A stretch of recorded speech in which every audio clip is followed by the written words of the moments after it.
Ladies and gentlemen, welcome to Talk Spicy. I'm Coach Gene Clemens. Thank you for joining me wherever you are joining me. Rate the show, comment, agree, disagree, but whatever you do, keep it spicy. 5-star ratings are appreciated. And if you're joining me on the YouTube channel, make sure you like, make sure you subscribe. We are inching closer and closer and closer to those magical 3,000 subscribers. There's nothing really magical about it. We'll hit 3,000 and we'll start going for 4,000.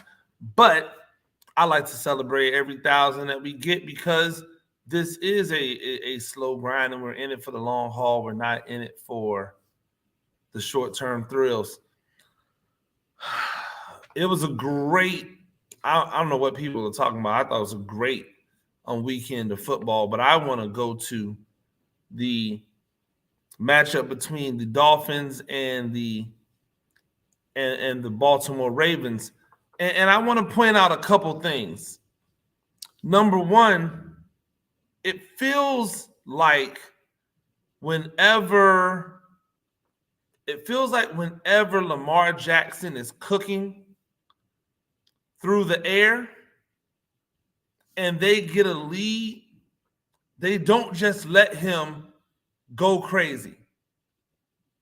Like, unlike the other quarterbacks, when they get those types of leads where it's not out of the realm of possibility for a comeback, but it's going to be hard.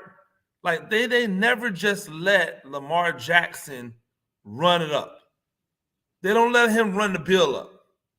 Now, why is that important? Because when some of these other quarterbacks have great games and they're front running, they're allowed to put up record numbers. They're afforded the opportunity to put up record numbers.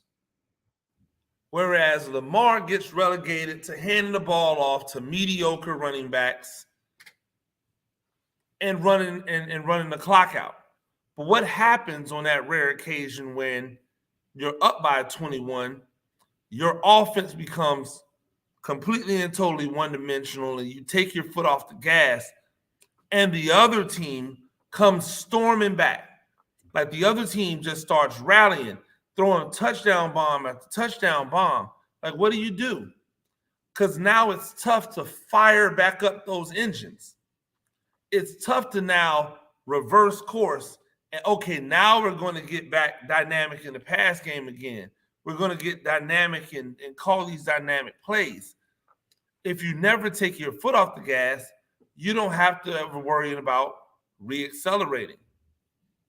That's why the Ravens lost.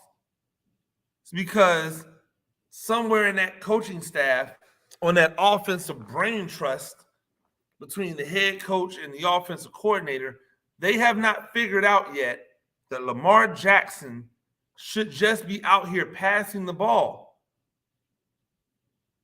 With all the injuries that they've had with the type of running backs that they have, Lamar Jackson should be out here passing the ball. He's your best runner. He's going to be able to run if you just let him pass the ball. I don't know. What I did see was a phenomenal game. One where both quarterbacks went bat crazy. Lamar Jackson over 300 yards. Lamar Jackson had over 300 yards of passing. He had over 100 rushing. I believe he had 4 touchdowns. If you had him in fantasy and you didn't bench him like I did, if you had him in fantasy, he scored you a lot of points in fantasy. In my league, in one of my leagues, he scored me 55 points. I didn't bench him in that league. In another league, I benched him. He scored 58 points. That's a lot of points for a guy who they keep telling us can't throw, right? It's a lot of points for a guy that they keep trying to convince us, hey, man, he can't throw the football. And yet, all we see him do is throw the football well. It's really weird. It's really disheartening almost when you see the way he's talked about and you know that he keeps on putting out film to the contrary. Here's what the numbers for Lamar Jackson. 21 of 29, 318 yards, 3 touchdowns, 9 carries, 119 yards, and a touchdown. That, my friends, is phenomenal. But not to be outdone, after starting off a little rough, Tua Tagovailoa, 36 of 50, 469 yards, 6 touchdowns, 2 interceptions. Kind of hard to argue with that type of production. And I mean, it was bombs away. Tyreek Hill had a 60-yarder. Jalen Waddle had a 59-yarder. It was bombs away. This wasn't just dink and dunk and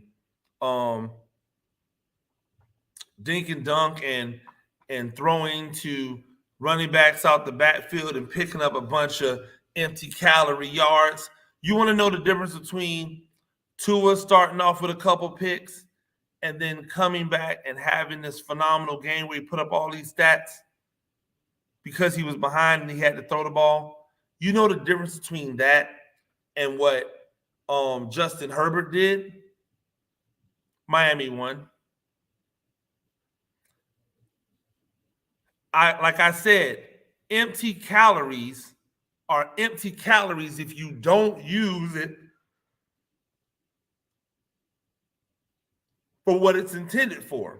If you do all that throwing and you get all that extra yards, but you don't win the game, then you didn't use that for what it was meant for. So why should I then turn around and give you credit for those calories? But if you win the game, you get all the credit. And here's the best part. That doesn't affect Lamar Jackson at all.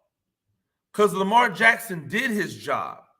His offense put up 38 points. He himself accounted for 28 points. He himself, 3 touchdowns, 1 touchdown run.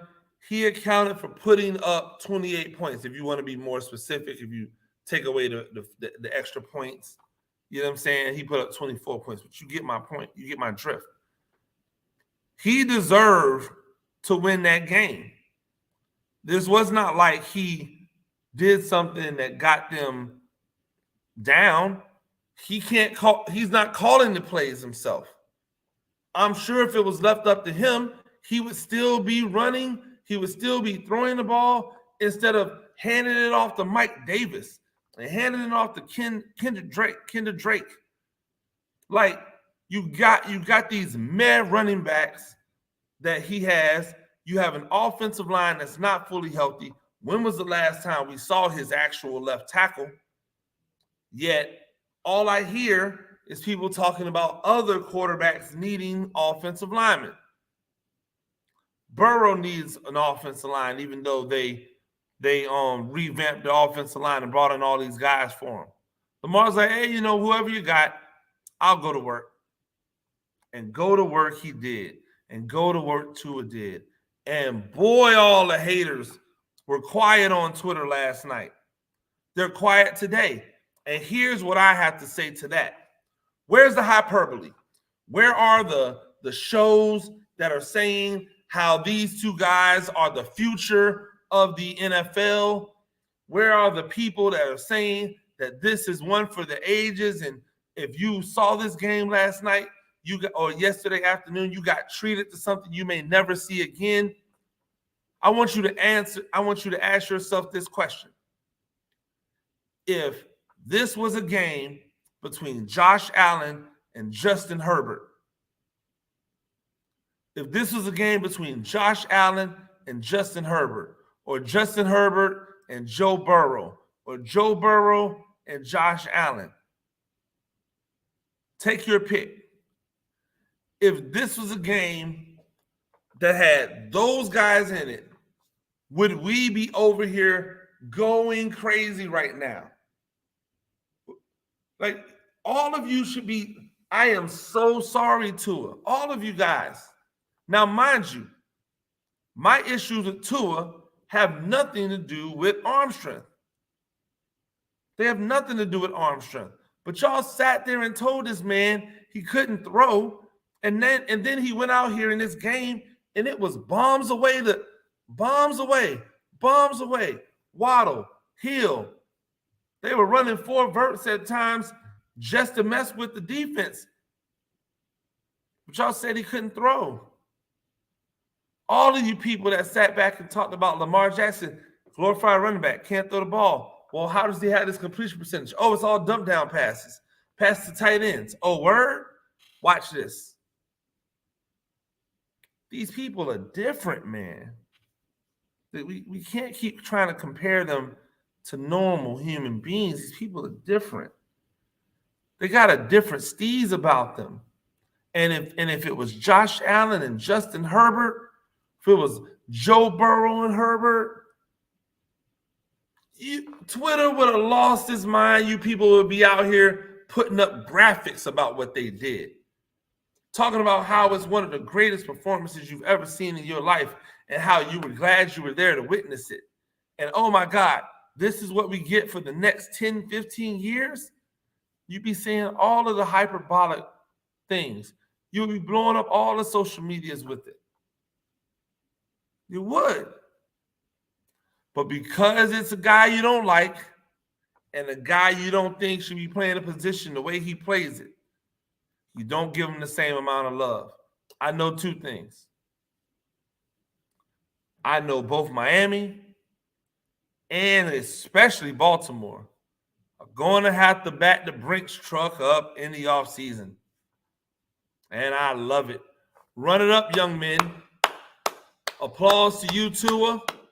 Applause to you, Lamar.